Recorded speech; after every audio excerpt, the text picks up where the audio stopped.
இனிய காலை வணக்கங்க. நான் உங்கள் சிவன்மலை ஜோதிடர் தாரா மகேஷ்குமார் பேசுகிறேன். ஆஸ்ட்ரோ தாரா 2100 யூடியூப் சேனல் அன்பர்களுக்கு என்னுடைய அன்பான பணிவான தமிழ் புத்தாண்டு நல்வாழ்த்துக்களை உரியதாய் கொண்டு இன்றைக்கி நம்ம இந்த வீடியோவில் என்ன பார்க்க போகிறோம் அப்படின்னு கேட்டிங்கன்னா, பிறவி பெருங்கடல் நீந்துவார் நீந்தார் இறைவனடி சேராதார். இது ஐயன் இயற்றிய திருக்குறள். இந்த பிறவி அப்படிங்கிற இந்த கர்மா நம்மளை விட்டு விலகணும் அப்படின்னு கேட்டிங்கன்னா, நம்ம செய்யக்கூடிய தொழில். அப்போ பாருங்கள், இந்த விசுவாவசு ஆண்டு பிறக்கும்போது இப்படித்தான் நம்ம சொன்னோம், இந்த ஆண்டு வந்து ரொம்ப சிறப்பாக இருக்கும், இப்படிலாம் இருக்கும் அப்படின்னு சொல்கிறோம். ஸோ ஆரம்பத்திலிருந்து முடிவு வரைக்கும் பார்க்கும்போது ஒவ்வொரு ராசி அன்பர்களும் ஒரு கேள்விக்குறியாக தான் இருக்குது. என்னங்க சார், போன வருஷம் சொன்னீங்க, இந்த வருஷம் ஒன்றும் அப்படி ஒன்றும் பெருசாக ஒன்றும் காணா அப்படிங்கிறாங்க. எதை சொல்லுங்கள், நீங்கள் செய்ய தொழில் செய்கிறீங்களோ அதுக்கு தகுந்தாற் போல தான் உங்களுக்கு வெற்றி தோல்விகள் தீர்மானிக்கப்படுகிறது. இந்த அடிப்படையில் தான் நம்ம வந்து செஞ்சுட்டு இருக்கிறோம்.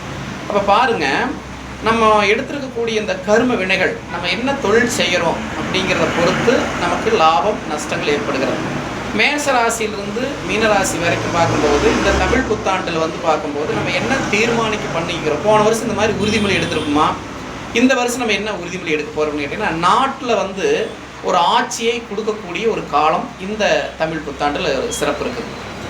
அப்போது சூரியனை மையமாக கொண்டு அனைத்து கிரகங்களும் வலம் வந்து கொண்டிருக்கிறது. ராகு மட்டும் அவங்களுக்கு எதிர்மறையாக செயல்படுகிறார்கள். ஆனால் சூரியனை மையமாக வச்சு தான் செய்கிறோம். அப்போ ஒரு தொழில் செய்யக்கூடியவங்க, அரசியல், ஆன்மீகம், வியாபாரங்கள், இதெல்லாம் நீங்கள் எதுக்கு செய்கிறீங்க அப்படின்னு பார்த்தீங்கன்னா, இதுதான் இந்த பிறவி எடுத்துருக்க நம்ம கர்மம். இந்த பிறவி அப்படிங்கிறதுன்னு கேட்டிங்கன்னா நம்ம கையில் வந்து இருக்குது. இந்த கைங்கிறது பார்த்தீங்கன்னா இந்த புதன் விரல், இது வந்து புதனுடைய விரல், இது வந்து சூரிய பகவானுடைய விரல், இது சனீஸ்வர பகவானுடைய விரல், இது வந்து குரு பகவானுடைய விரல், இது நம்ம பாரம்பரியம் பூர்வீகம் அப்படிங்கிறது இருக்குது. இதில் பாருங்கள், இந்த மூணு கட்டங்கள் நம்ம கொடுத்துருப்பாங்க. மேசம், ரிஷபம், மிதுனம். அதே மாதிரி பார்த்தீங்கன்னா சூரிய விரல் வந்து பார்த்தீங்கன்னா கடகம், சிம்மம், கன்னி. சனி விரல் வந்து பார்த்தீங்கன்னா துலாம், விருச்சிகம், தனுசு. குரு விரல் வந்து பார்த்தீங்கன்னா மகரம், கும்பம், மீனம். இந்த விரலில் இருக்கக்கூடிய இந்த 12 ராசிகளில் உங்களுடைய கிரக நிலைகளை அதில் பொறுத்துங்க. இது ராசி கட்டம், இடது கைங்கிறது வந்து அம்சக்கட்டம். இப்படித்தான் நம்ம ஜாதகத்தை நம்ம பொருத்தி பார்க்குறோம். ஸோ நம்மளுடைய மனசுக்குள்ளார நம்ம என்ன எதிர்பார்க்குறோம், வீடு கட்டணும், ஒரு நல்ல தொழில் செய்யணும், ஒரு செயல்பாட்டில் வந்து பார்த்தீங்கன்னா முழுமை அடையணும், போதும் அப்படிங்கிற எண்ணங்கள் வரும். அந்த போதும் அப்படிங்கிற எண்ணம் எங்கிருந்து உருவாகுது அப்படிங்கிறது, காலப்புருஷனுக்கு 4வது வீடு சந்திரன். சந்திரன் அப்படிங்கிறது என்ன கேட்டிங்கன்னா, ஒரு 2 நாட்களுக்கு ஒரு ராசி விட்டு மாறக்கூடிய ஒரு கிரகம். அப்போ பாருங்கள், இந்த ஒரு இடத்துலேருந்து ஒரு இடத்துக்கு மாறுறதுக்கு வந்து என்ன கேட்டிங்கன்னா வாகனங்கள் நமக்கு துணை புரித்தது. இந்த வருஷத்தில் வந்து நீங்கள் இது வரைக்கும் என்ன நம்பர் பயன்படுத்தியிருக்கிறீங்கன்னு பாருங்கள். அந்த நம்பர் அந்த கிரகத்தோடு ஒன்றி போகுதா, உங்கள் ராசியோடு ஒன்றி போகுதா, அல்லது 10ஆம் இடத்தோடு ஒன்றி போகுதா அப்படிங்கிறத நீங்கள் செக் பண்ணி வச்சுக்கணும்.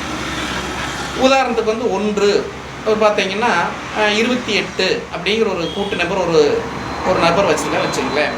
2ஆம் இடம் அதிபதியாக இருக்கக்கூடிய கிரகத்தையும் 8ஆம் இடத்துடைய அதிபதி இருக்கக்கூடிய கிரகத்தையும் இணைச்சு நீங்கள் பயன்படுத்தக்கூடிய வாகனத்தில் நீங்கள் என்ன மாதிரி ஒரு சிம்பிள் அதில் ஒட்ட வைக்கணும் அப்படிங்கிறத நீங்கள் தெரிஞ்சிருக்கணும்.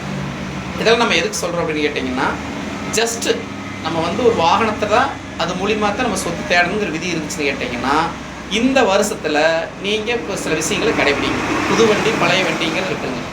உங்களுக்கு எந்த திசை நடந்தாலும் நீங்கள் பயன்படுத்தக்கூடிய எண்கள் உங்களுக்கு சாதகமாக இருந்துச்சு அப்படின்னு கேட்டிங்கன்னா, அந்த வாகனம் மூலியமாக உங்களுக்கு விபத்துக்கள் தவிர்க்கப்படும். சாலை விதிமுறைகளை கடைபிடித்தால் நம்ம குடும்பத்துக்கு நன்மை. சாஸ்திரத்துடைய விதிமுறைகளை கடைபிடித்து வந்தால் நம்முடைய தலைமுறைக்கு நன்மை. இந்த தலைமுறை அப்படிங்கிறத போன வருடம் எப்படி இருந்தோம், இந்த வருடம் எப்படி இருக்க போகிறோம் அப்படிங்கிறத இந்த வீடியோவில் எனக்கு தெரிஞ்ச செய்தியை நான் உங்களுக்கு கொடுக்குறேன். மேசராசி அப்படிங்கிறது பார்த்தீங்கன்னா சந்திரனை மையமாக கொண்டு சொல்லக்கூடிய ஒரு ராசி. அந்த மேசராசிக்கு அதிபதியாக இருக்கிறவர் யார், செவ்வாய். அந்த செவ்வாய் பகவானுடைய அனுகிரகத்தை கொண்டு தான் உங்களுக்கு அந்த எண்ணங்கள் இருக்கும்.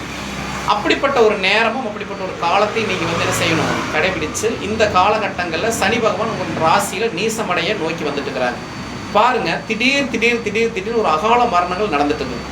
அப்போ பதவியில் வந்து இறக்கக்கூடியவர்களும் இருக்கிறார்கள். அந்த பதவியில் வந்து இறக்கக்கூடியவர்கள் பயன்படுத்தக்கூடிய வாகன எண்களை நீங்கள் சரி பார்த்துக்குங்க. அந்த வாகனத்தை